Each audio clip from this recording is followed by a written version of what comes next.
It's a story we first brought you on City News this past weekend. A brothel opening in North York, but this one won't have women. Instead, customers can have sex with lifelike dolls. It sparked some outrage for those living in the community who say it has no business in their neighborhood.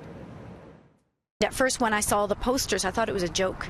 And when I looked closer and I saw that it was something, a doll brothel, and I saw it was very real, I, along with other residents, we started taking down the posters because this is a family-oriented neighborhood. Carla Amodio says she was shocked when she first noticed ads for Aura Doll's brothel in her neighborhood 2 weeks ago. The shop, set to open September 8th at this plaza near Sheppard and Yonge, says it will offer private rooms with high-tech silicone dolls designed for sex. To me, that type of business there doesn't belong. And, you know, we walk by there and we bike by there. There are several elementary schools in the neighborhood, too. Amodio lives down the street from the plaza, which also houses a dry cleaner and a nail salon. She's planning to start a petition and has already contacted her city councillor. And turns out she's not the only one concerned. No, I've had a lot of calls, mostly from parents, like, how do we explain this to our kids? Area Councillor John Fillion says he's already looking into city bylaws, including one he introduced nearly 20 years ago.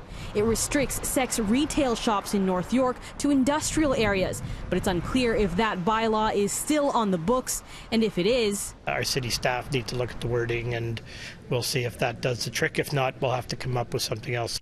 Aura Doll's brothel says they are incorporated, though city officials tell us they don't have any sort of license with the city. The City of Toronto issues licenses to businesses like adult entertainment clubs and body rub parlors, but not to sex workers or brothels. A spokesperson for Aura Dolls tells City News it doesn't believe the company is breaking any laws. They say their service can benefit those suffering from social anxiety and help curb sex trafficking.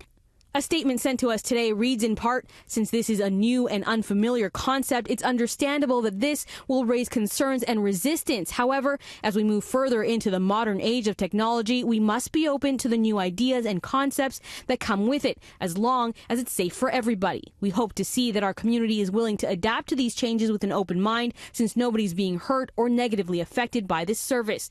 Of course, this will always be a controversial topic, but we believe that the positive attributes of this service immensely outweigh the negative ones. An activity might not be illegal, but you can control where it's located. There's nowhere I particularly want to see it, but it's the kind of thing people should do in their homes. But if you're looking at it from a zoning point of view, it should be in an industrial area away from residences and schools and where kids and families hang out. And Councillor Fillion says the plaza in question is also home to two other illegal businesses, a cannabis dispensary and an unlicensed body rub parlor. He says he'd like to see city staff and police enforce the law and get those shut down as well.